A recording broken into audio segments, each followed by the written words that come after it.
ne représente pas pour nous, lui, une sorte de fête de la Saint-Sylvestre, destinée à enterrer avec faste et cotillon l'année écoulée.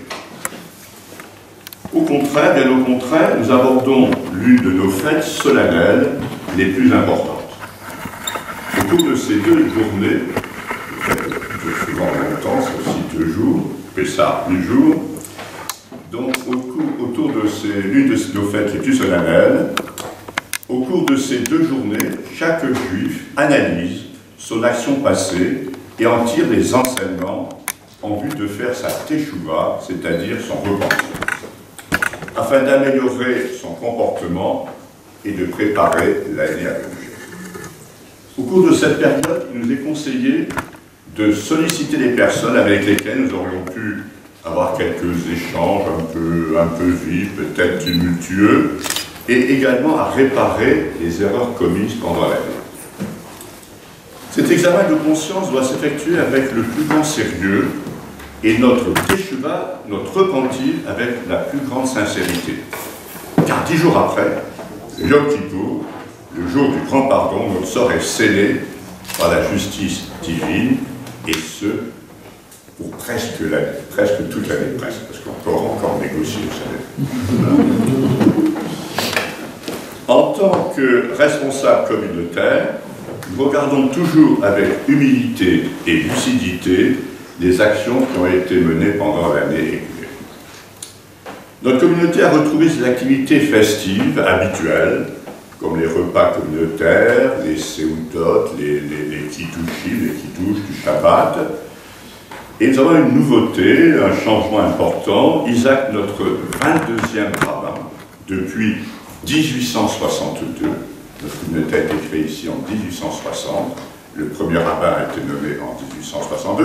En sortant, vous pouvez admirer la liste de tous les rabbins depuis 1862 à la porte sur votre gauche, inscrite sur, non pas du marbre, mais sur des techniques modernes. Donc notre Isaac, notre 22e rabbin, depuis 1862, a organisé en fin juillet sa dernière activité pour assumer à plein temps son poste d'enseignant à l'école Maïmonide de Boulogne-Billancourt. Alors, 2 rabbins sont pressentis, Mendel Barkatz, qui appartient au mouvement Lubavitch, et Avner Naou, qui est ici, que je salue, que nous saluons tous, élève en 3e année de l'école rabbinique et appartenant à l'école rabbinique, bien sûr, au consistoire central.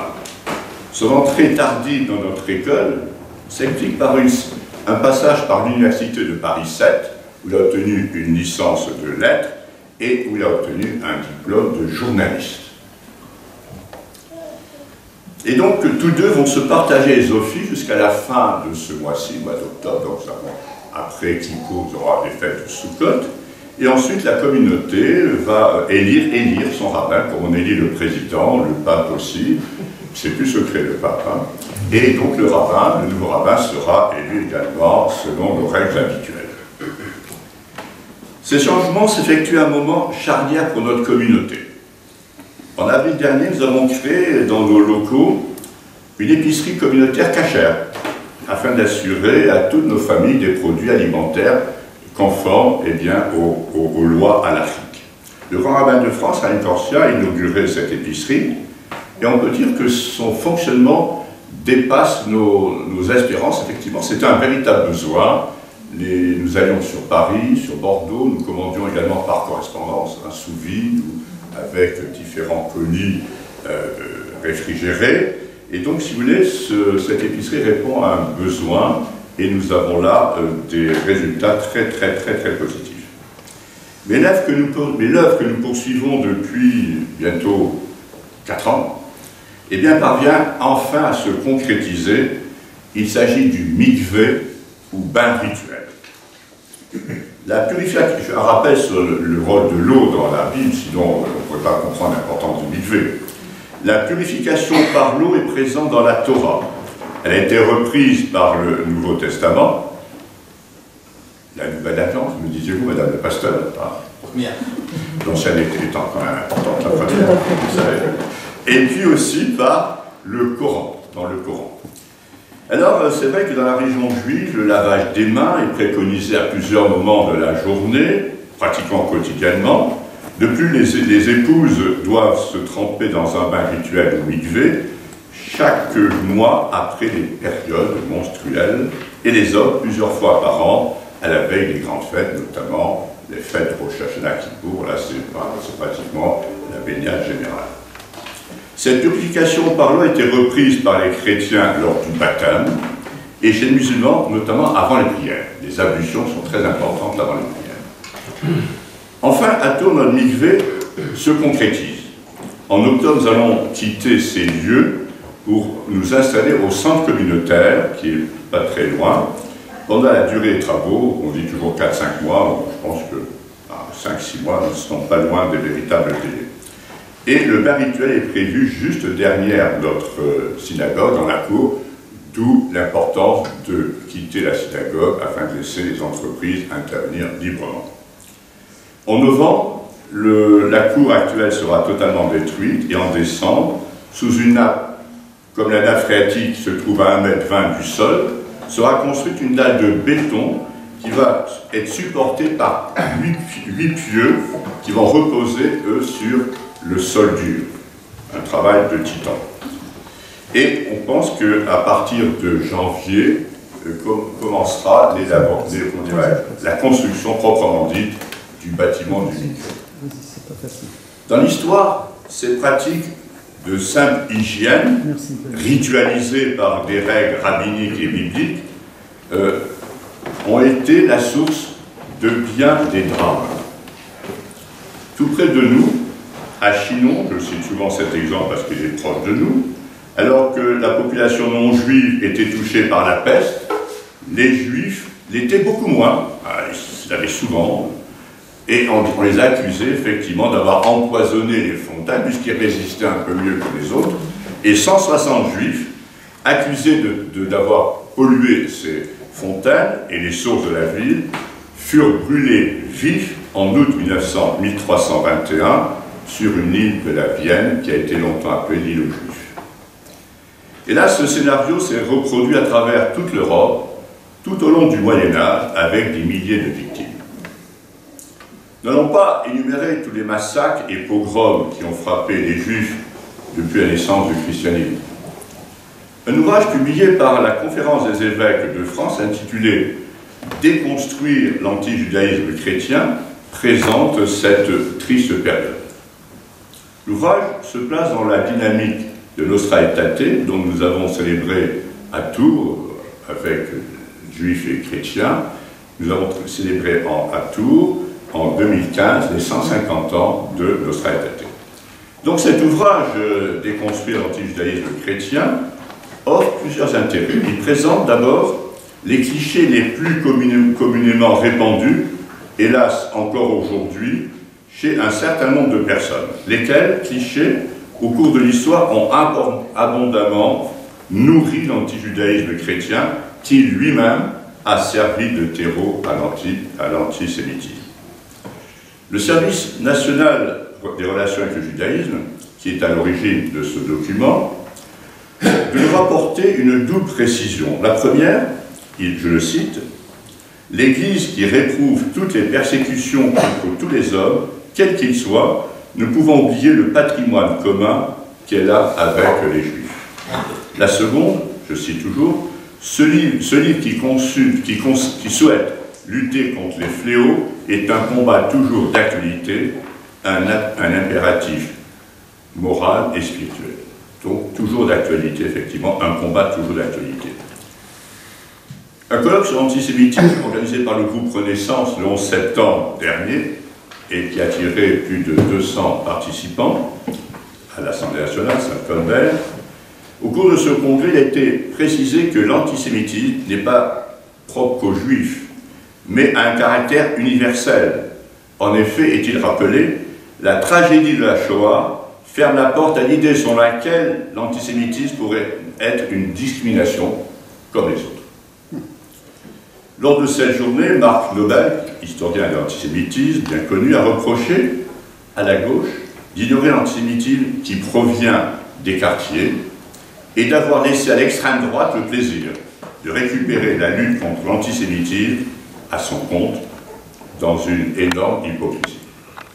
Bien entendu, a été évoqué le débat houleux à l'Assemblée où, sur la résolution de décembre 19, visant à associer l'antisionisme à une autre forme d'antisémitisme, comme une autre forme d'antisémitisme. Le débat a été un des plus houleux de cette période du dernier quinquennat. Rappelons que le philosophe Alain Finkielkraut avait été traité par des gilets jaunes qui passaient par là et qui l'avaient reconnu, de sale sioniste de merde. Et tout le monde avait compris, en fait, qu'il s'agissait de sale juif de merde. Devant un tribunal, il y avait des chances qu'il n'y ait aucune sanction, puisque le sionisme aurait été perçu comme un qualificatif politique et plutôt comme une attaque antisémite. À la suite de ce colloque, 2 députés du groupe Renaissance ont déposé une proposition de loi visant à combler ce vide juridique qui permettrait aux auteurs de propos racistes et antisémites d'échapper à toute peine de prison. L'exemple le plus connu est celui de l'écrivain d'extrême droite, Alain Sorel, résident en Suisse, condamné en avril 19 à une peine d'1 an ferme. Le parquet avait fait appel, estimant que cette condamnation, au titre d'une infraction, relevait de la loi de 1881 sur la liberté de la presse. D'où cette proposition de loi qui permettrait d'émettre des mandats de dépôt ou d'arrêt pour les personnes qui se rendraient coupables d'apologie de crimes contre l'humanité ou d'insultes à caractère raciste ou antisémite, que ce soit sur les réseaux sociaux ou à l'extérieur, et de lutter enfin avec plus d'efficacité contre l'antisémitisme et ses nouveaux habits, la haine d'Israël. Alors cette haine d'Israël, fort heureusement, le monde musulman sunnite reconnaît la place d'Israël au Proche-Orient, puisque nous avons des accords d'Abraham qui célèbrent cette année son 3e anniversaire. Donc des accords qui étaient inimaginables il y a quelques décennies et qui aujourd'hui sont des réalités. 3e anniversaire au cours duquel se prépare un nouvel accord que j'appellerai, comme les journalistes qui sont en quête de titre, d'historique, l'alliance entre Israël et l'Arabie saoudite. Il viendrait enrichir ce déjà signé avec le Maroc, les Émirats unis et le Bahreïn, ou très avancé avec d'autres pays, comme je pense au Soudan. Enfin, sachez que nous savons qu'une dizaine de pays arabo-musulmans, d'origine sunnite bien sûr, aspirent à rejoindre ces accords. Et sans doute, bien d'autres, nous avons une mission pakistanaise qui vient de se rendre en Israël. Israël est devenu un exemple de réussite économique, scientifique, industrielle et surtout une puissance militaire, bien sûr. Il ne se passe pas de semaine sans que ne se déroulent entre les pays signataires des manifestations culturelles ou économiques, ou des échanges également militaires. Souvent, nous l'avons vu avec le Maroc, qui se défend contre son voisin, que je ne citerai pas, que tout le monde a en mémoire. Donc, les longues tractations qui se déroulent actuellement avec l'Arabie saoudite soulignent une particularité ou la place particulière de la question palestinienne. Les Palestiniens qui étaient hostiles jusqu'à ce jour aux accords d'Abraham se sont précipités à Riyad pour fixer leurs conditions. Pour ma part, la mise en place du plan saoudien me paraît réalisable. Créer un État palestinien en Judée-Samarie, c'est-à-dire en Cisjordanie, cet État serait associé à la Jordanie, puis le nouvel ensemble jordano-palestinien associé, selon de nouvelles règles, il faudra étudier, avec l'État d'Israël. En fait, nous retrouverions ainsi la Grande Palestine, confiée au mandat britannique en 1922, et que ces derniers ont dépecé en créant la Jordanie pour faire plaisir à un prince bédouin, cousin du roi d'Irak, lui-même mis en place par ces mêmes Britanniques qui exploitaient dans tous les sens du terme le pétrole irakien. Donc de toute évidence, l'actuelle coalition en Israël ne survivrait pas à de tels accords, bien sûr. Donc il faut rester confiant. Israël est une grande démocratie, avec 13 partis politiques élus, je dirais même, hélas, au scrutin proportionnel. Et je rappelle que nos 4e et 3e républiques avaient différentes alliances, différentes combinaisons, et en Israël, nous avons comme ça différentes alliances, différentes combinaisons qui varient selon l'ère du temps. Aujourd'hui, la droite est alliée avec l'extrême droite nationaliste, comme hier le centre s'était uni avec l'extrême gauche ultra-radicale. Et demain, je pense que cette droite pourrait retrouver le chemin avec le centre, former une majorité capable d'accepter le projet saoudien. Qui n'est pas seulement saoudien, parce qu'il y a en Israël des courants favorables également à cette création d'un État palestinien à l'intérieur d'un ensemble beaucoup plus vaste, ce qui donnerait des garanties à chacun des partenaires de cet ensemble. Donc souhaitons que l'Arabie saoudite rejoigne très rapidement les accords d'Abraham afin que le Moyen-Orient connaisse enfin la paix, je dirais Inch'Allah, si Dieu veut, et Bezrat Hashem. En cette fin de Rosh Hashanah 1784, au nom de notre communauté, je formule le vœu que l'année nouvelle nous apporte la paix, nous l'avons vu, que vous soyez tous inscrits sur le livre de la vie, pendant au moins 12 mois, encore 12 mois de plus, que l'année vous soit encore douce comme le miel, et j'ajouterai bien sûr, Shalom Aleichem, que la paix soit sur vous, et Salam Aleichem. Je vous remercie.